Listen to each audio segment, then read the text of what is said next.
We're going to give you our expert insights into the 4 best bets at Sandown tomorrow. Plus, we'll also tip you the Professor's Parlay. Welcome to the show and welcome to you, Gelding. Welcome, Professor. Welcome to our followers. Now, the people who are watching, very important what the conditions are. Sandown, 9-race card, first at 11:55am tomorrow, Gelding, the last at 4:35.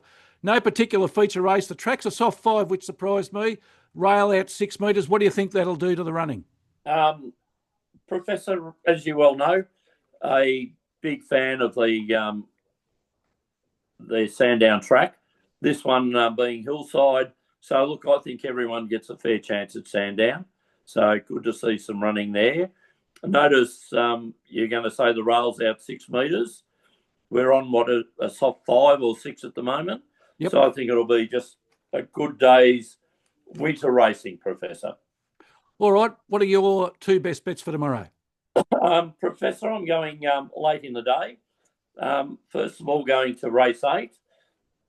Horse number 13, Manola Bring, trained by the Freedmans, to be ridden by Tommy Preble. Tom Preble in fine form at the moment, Professor. So, look, hopefully we can go very, very well. This horse, Mango Bling, fantastic fresh form, Professor. First up, 2 starts for 2 wins. It's been freshened up from its last start when it ran 4th in a Group 3 over 1100. It's been off the mark for 7 weeks. So I'm regarding that as a first up run.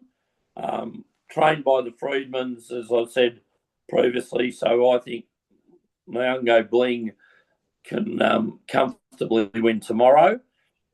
The second tip is race 9, number 2. This may surprise you, Professor. Detonator Jack at the juicy odds of 10-1. Ooh. And $3 a place. Might be a good one, hopefully, to finish off with the parlays, Professor. Look, this is a group performed horse.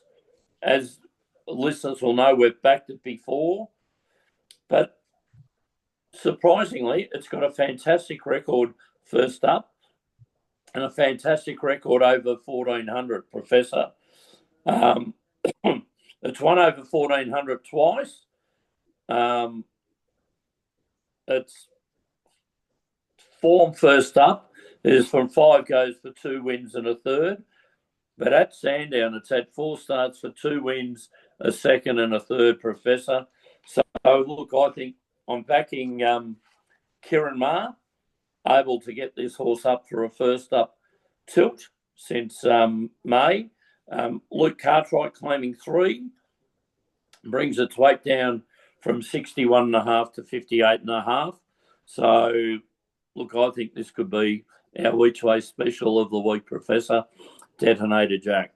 So my 2, race 8, number 13, into race 9, number 2. And you like, Professor? Yeah, Gelding, I'm going a little bit earlier than you. Race 3, the Key Clean Handicap, an open 3-year-old race over 1,400 metres. Clinton McDonald looked after us last week with Miss Ollie, and I'm going for Clinton again tomorrow, Gelding. Number 8, Aha, coming out of barrier 2. It's had the 9 starts for 2 wins and 4 placings, so a 22% win rate, 67% place rate. So last start winner at this track over the same distance, Gelding, it won by 3 lengths and looked very smart indeed. It's an in-form horse with 2 wins and 2 placings from last 4 starts. It's carrying 3 kilos less than its last start, Gelding, and the apprentice claims 3 as well. So very interested in that. Logan Bates, the apprentice, as I said, is in the saddle. 12% win rate over his career, Gelding, which is very impressive for an apprentice. And claiming 3 kilo claim apprentice. Yes, Gelding, very much so. And also, as I mentioned, Clinton McDonald, the trainer, 13% career win rate. But Gelding, over his last 50, he's in scintillating form, 28% win rate, which will do me any day of the week. He's on fire, Professor, and stables that sometimes hit these patches, always good to follow them. It is, Gelding, and it's currently showing $2.50 and $1.35. So for its form, I think they're very good odds at the moment. Oh, fantastic odds and a good start for our parlays. It should be, Gelding. And my second selection's in race 5, Tobin Brothers Handicap. It's a benchmark 74 for fillies and mares over 1,600 metres. I like in this one, Gelding, a horse trained by our trainer, Peter Moody and Kath Coleman. Number 11. Yes. Number 11, Suances, coming out of barrier 8. 8 starts for 2 wins and 5 placings. So a 25% win rate, a very nice 88% place rate, Gelding. It's back in class tomorrow. It's also a last start winner at the track over the race distance tomorrow, Gelding. Came from last time and with a withering run, won by 0.2 of a length. So it just got there. But by crikey, its last 100 metres was something to be seen. And if it gets that chance again at Sandown tomorrow, it's going to be very hard to stop. I think it's suited to the track. And with the claim, will only carry 55 kilos. Yeah, hopefully. Yes, it'd be nice. So an in-form jockey and Luke Cartwright. The stable's hit a bit of form lately. So, yeah, I like your 2 tips, Professor. And Suances is currently showing 650 and 250, Gelding. So lovely each way odds there. Oh, beautiful, Professor. So my 2 for tomorrow, race 3, horse 8, Aha, and race 5, horse number 11, Suances. Now, let's turn to the Professor's parlay, let down by the Greater Western Sydney Giants, Gelding. An atrocious game last week from them. Oh, Professor, that's 2 bad games for them. But the good thing is we got the horse bet up. We did. And I've got to admit, I was feeling very confident about the Professor's parlay. And then they had to go, old dear. Or words of greater effect than old dear. Exactly, Gelding. And just quietly, Collingwood did only just get up over Melbourne. Yes. Well, Professor, as we keep saying, we're trying to pick 3 winners. It's not easy. Well, you get 3 tips and, it's hard enough to get the race league up, let alone the 2 other sporting events. Yeah, you're right, Gelding. So currently we're 10 from 25, so the Professor's parlay is exactly 40%. Well, that's good. Should have been higher if GWS had supported us. Exactly, Gelding. So this week we're going for the agreed bet of the day, race 3, horse number 8, Aha, for all the reasons that I mentioned earlier. And we're going to parlay that into, we're going to go to 2 AFL legs, Gelding. The Brisbane Lions playing at home, very hard to beat at the Gabba. Yep. They're playing GWS, who let us down badly last week, Gelding, and only just beat Richmond. So I think with that form going to the Gabba, they might be very difficult to beat Brisbane. Brisbane are second. Toby Green's injured too, Gelding. He's under an injury cloud. They say he might play, but how many times did you have a cork thigh, Gelding? Yeah, well, you don't run too well with a cork thigh, do you? Well, my memory from getting a cork thigh was it was at least 2 weeks. I'll be very surprised if he lines up, Professor. And if he does, pace is all important in today's game of football.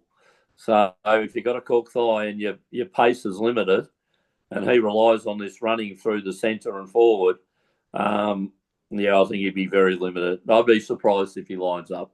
Well, and the only other thing, Gelding, is if he does line up, I can remember lining up after a cork thigh and getting a hit right where I had the cork thigh. It almost brought me to tears. I was in that much pain. Did they run off you, Professor? Well, I was hobbling, so yeah, they ran off me all right. And that's what I think Brisbane will do. They've got plenty of runners out of that back line. And once they feed it out and run, and if Toby, that's part of the forward craft these days, is chasing and putting pressure on. And if very hard to do that sometimes with a very cork thigh. Exactly, Gelding. So the bookies don't like GWS either. Brisbane Lions, the line's 19.5, so more than 3 goals. That'll do me. And let's parlay that into Geelong, who are having a very good season, Gelding. They're a very good Very team. good. To beat Essendon, who are disappointing when they play very good sides. Jeremy Cameron, who's going to stop him, Gelding, because he's certainly very much in form. I think he's getting better as the years go on. You would love to have him, and they got him at a even though he's one of the high-paid players in the league, I still think they're paying him a bit unders to what he could have got somewhere else. Well, exactly, Gelding. And, Tom Lynch and he shifted clubs at about the same time. I think Jeremy Cameron's been shown to be the more durable player. You're probably correct there, Professor. And Essendon have lost 4 out of their last 5, so their form's in the toilet.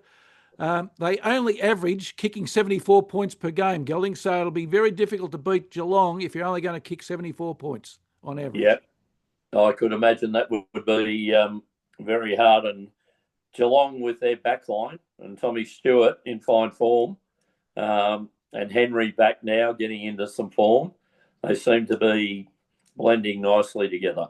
Yeah, and the line's 32.5, Gelding, so the bookies think that Geelong's going to win by at least 5 goals. Yeah, I tend to agree with that, Professor. All right, tomorrow's Professor's Parlay, race 3, horse 8 at Sandown, into the Brisbane Lions to beat Greater Western Sydney, into Geelong to beat Essendon. And I now, like it, Professor. Gelding, I think it's time for you and I to get the soapbox out. We've had the tips. Let's get the soapbox out. 2 emails. We don't usually get 1 email from the chairman of the MRC a week, but by crikey, we had 2 emails from the MRC chairman this week. The first one was a bit of a shock. The CEO was removed, didn't resign. He was removed from his position. As you rightly pointed out, Professor, obviously he wouldn't resign.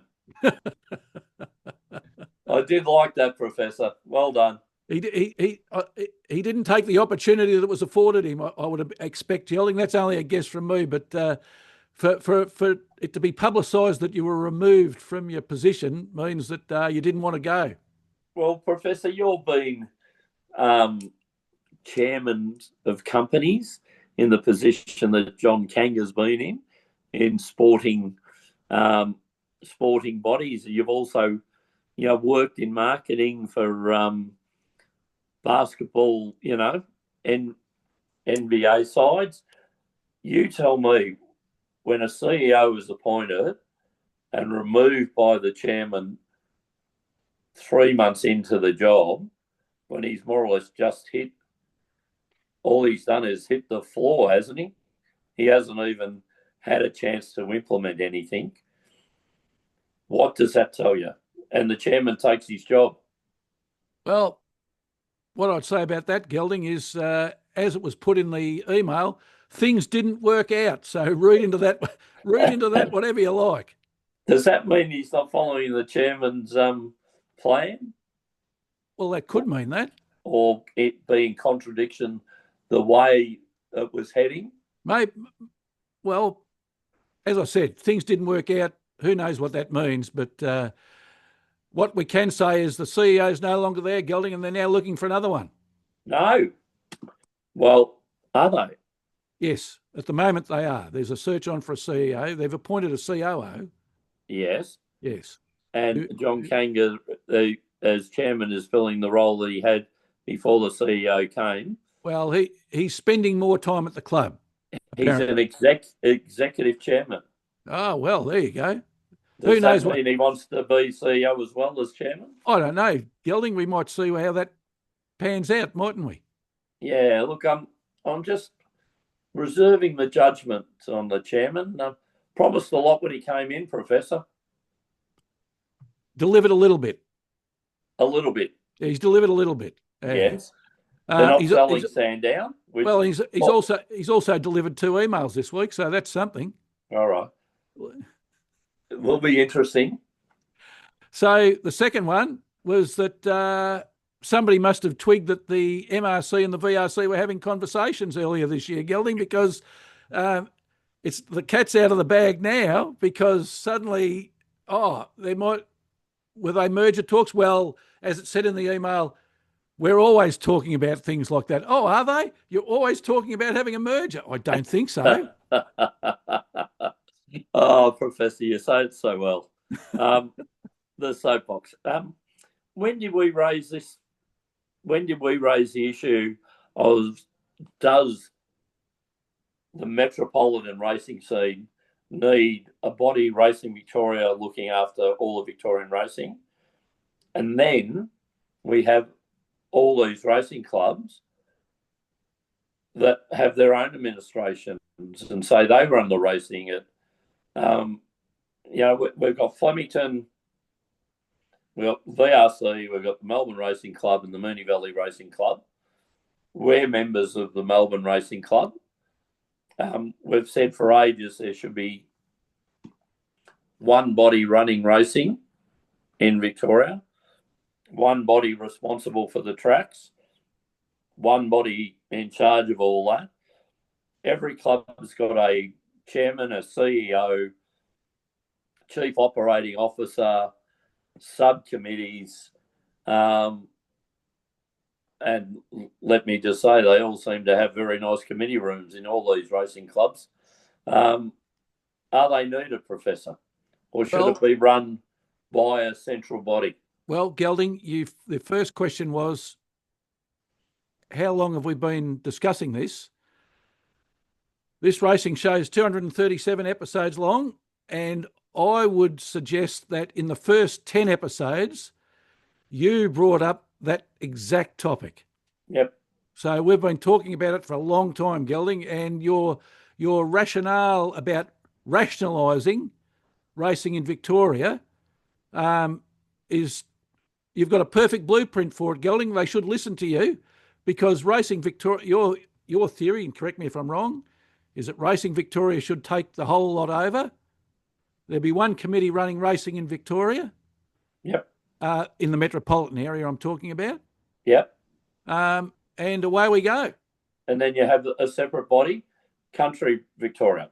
So yes. You have, right, these people can run, the maintenance crews. Yes. And all that. The stewards come in and run racing on race day.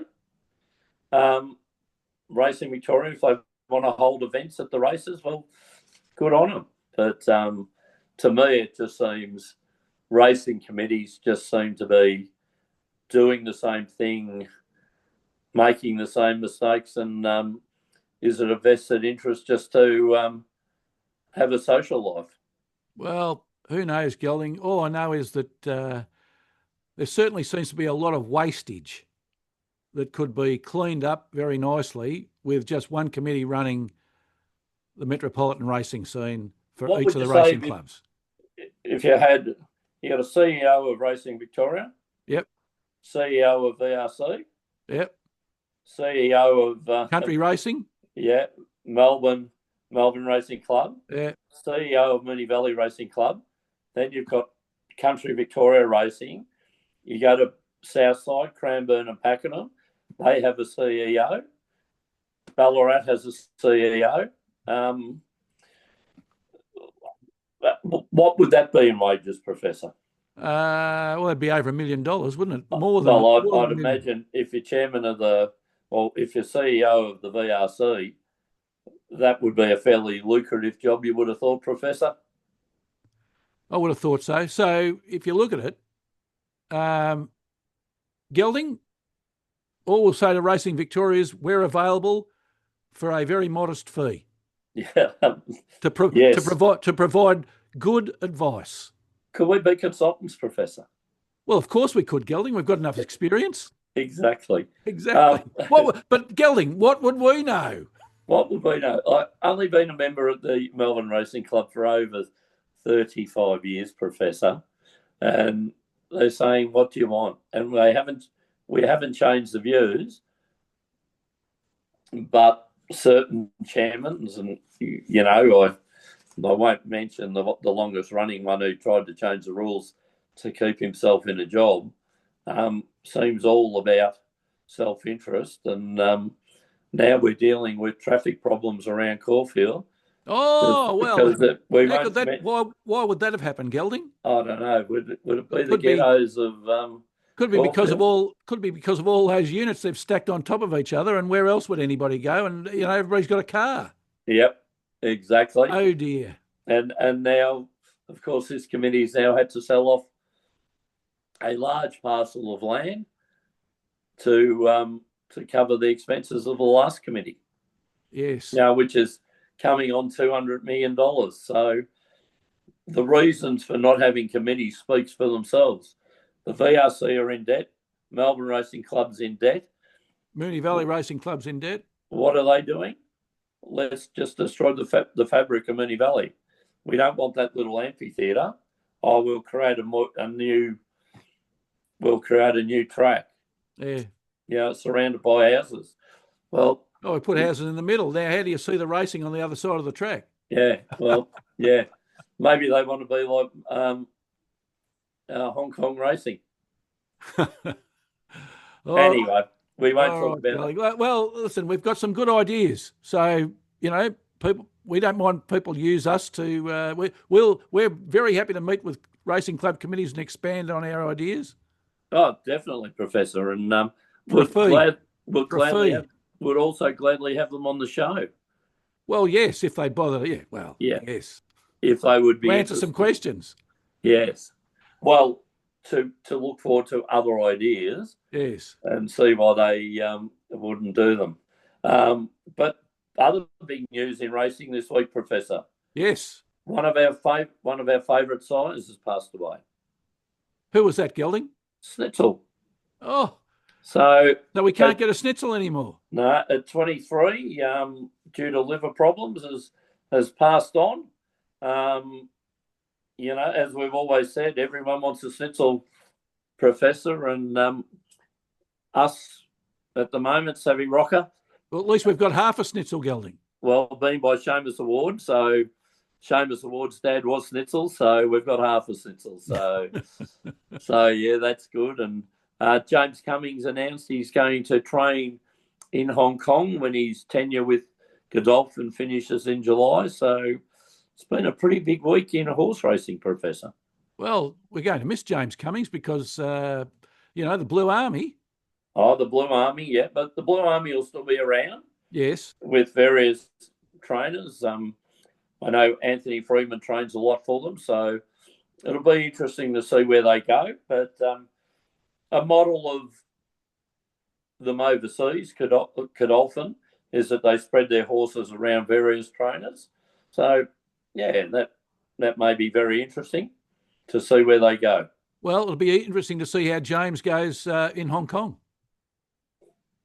Yeah, it will be very interesting. I thought he was there was reports he was trying to get Bart Cummings' old stables in Sydney, Leilani Lodge, but I don't know what happened with that application, but all of a sudden this has come on board. So, yeah, it will be interesting in a restricted type of field and things like that. But I think he's a very good trainer, Professor. So I'll be following some of his horses over there in Hong Kong, a very competitive Hong Kong market.